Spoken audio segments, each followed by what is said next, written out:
looking at the caliber of people that are going to come, like these heads of states, because most of them probably are from the Middle East. And we know the conflicts that are there in the Middle East. And wherever you hear Islam, since the World Trade Center bombing, Muslims coming together, as an ummah.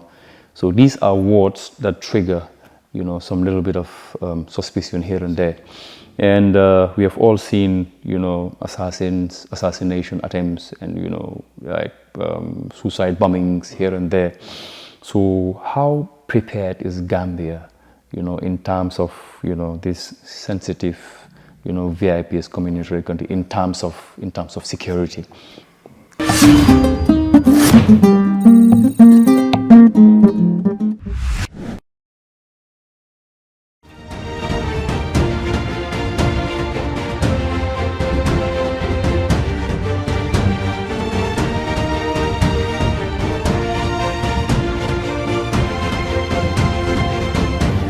Historically, we have been an entity for centuries. There is no reason why we should not continue as a separate, independent entity. That I will never rule this country without your mandate since we started. Our collective efforts have resulted in the growing confidence of our partners. That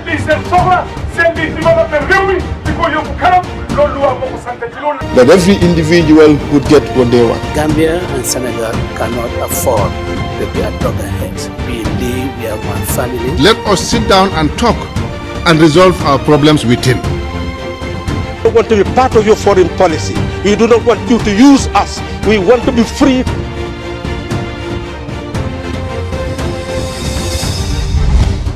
That the OIC project is the single biggest development project, since the founding of this country.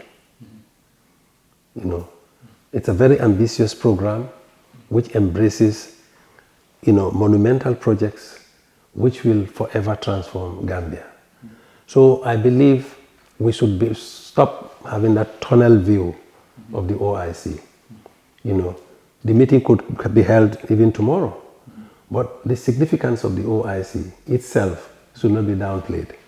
Because you, in your introduction, you said the Ummah comprises 57 member countries. 57 member countries selecting, agreeing for the smallest country in mainland Africa to host 57 countries is significant enough. That should be a pride for every Gambian, regardless of your political leaning. This battle hardening is 22 kilometers, 6 lane. We've never had that in our country's history. That doesn't belong to any one generation. This is going to go, several generations. It will outlive this government and another government and another government. So I want to appeal that we see, all Gambians see the OIC project as a national project, and not within the narrow confines of, scoring political points. Yes, thank you. You've mentioned something very, very, very significant here. Looks like regardless of the roads being ready or the 5-star hotel being ready, still now we're going to have the summit, which is clear.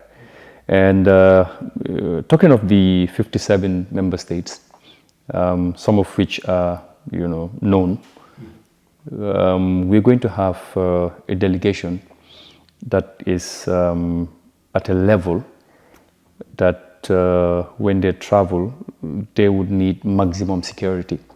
Looking at the caliber of people that are going to come, like these heads of states, because most of them probably are from the Middle East. And we know the conflicts that are there in the Middle East. And wherever you hear Islam, since the World Trade Center bombing, Muslims coming together, as an ummah. So these are words that trigger, some little bit of suspicion here and there.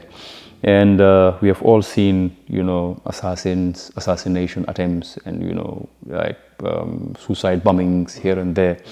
So how prepared is Gambia, in terms of, this sensitive, VIPs coming into the country in terms of security?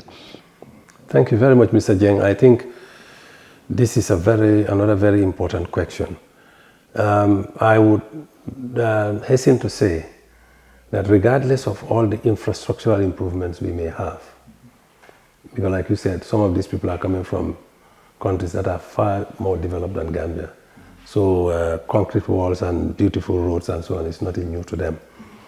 But they will come based on, for me, I think from the Secretariat's point of view, based on two perceptions. Perception one is security. Of course, you mentioned this. I mean, there's no secret that these are high value, heads of states are always everywhere. They're high value targets.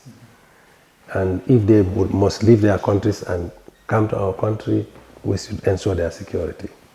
Another perception that the delegates will want to have, a positive one about, is health. And I'm also happy to inform you that apart from the core activities, core members of the Secretariat has within its architecture, some other structures, which include, we call them the local organizing committee. The local organizing committee has 9 subcommittees, and one of the subcommittees is the one you talked about, security. This committee is populated by people. The membership is drawn from members of all the security outfits in this country. And they've been working since 2018, on how to secure not only the conference venue and area, but how to make sure Gambia is adequately secured. So that is very, very important. And we are doing a lot of things, not only to improve the physical security of the facilities and the delegates, but also in terms of intelligence and so on, these are being considered. So we have a committee on security, we have a committee on protocol, we have a committee on documentation, events, accommodation. We have 9 subcommittees. So one of the key subcommittees is the security committee. So we hope we are able to, live up to the expectation of the delegates. Let me tell you how these summits are organized. I mean, the preparatory activities before. There is usually an assessment that is done of a country.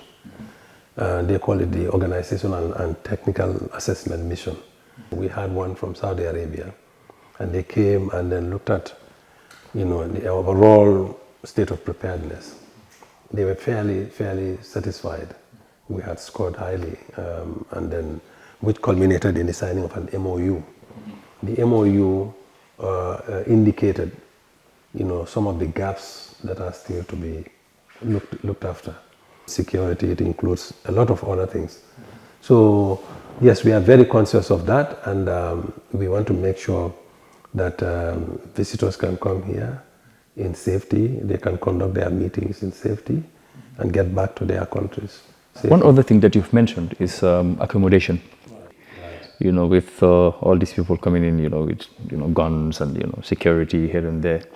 So how does it fit? And when it comes to also accommodation, I believe that the committee that's responsible for accommodation are going to be using like other hotels, to be able to house these people. Right. Mr. Jan, this is a very, very important point. You see, the way these big organizations work is that they work on consensus and they work on certain milestones. I mentioned the issue of assessment. These are all the realities that will feature in the final decision. Not the decision to host, but the decision as to the confirmation of the dates. Because the fact that the 5-star hotel, which we had intended to host over 1,000 delegates, is behind schedule. The construction is behind schedule. It's a known fact that we cannot use that facility. It will not be available. It will not be ready for the summit. We have to rely on existing accommodation space, existing hotels, and so on and so forth, which of course is where these tourists also would be. Looking at the summit, what benefits, apart from this infrastructural development that is quite visible, that is the priority projects, what other benefits does it have? Well, there are quite a lot of benefits. Politically, it places Gambia in a very unique position. The summit, once the summit is held, our president will be the chair for the following 3 years. So Gambia will be the center of focus for all activities related to OIC in terms of meetings, in terms of contacts, in terms of investment possibilities, the potential for networking, and so on and so forth. All those exist for the country. And of course, at the United Nations, we all have one vote. But being the chair of the OIC places a lot of responsibility on the host country, but at the same time, it also opens up, quite a number of, potentially, a number of possibilities.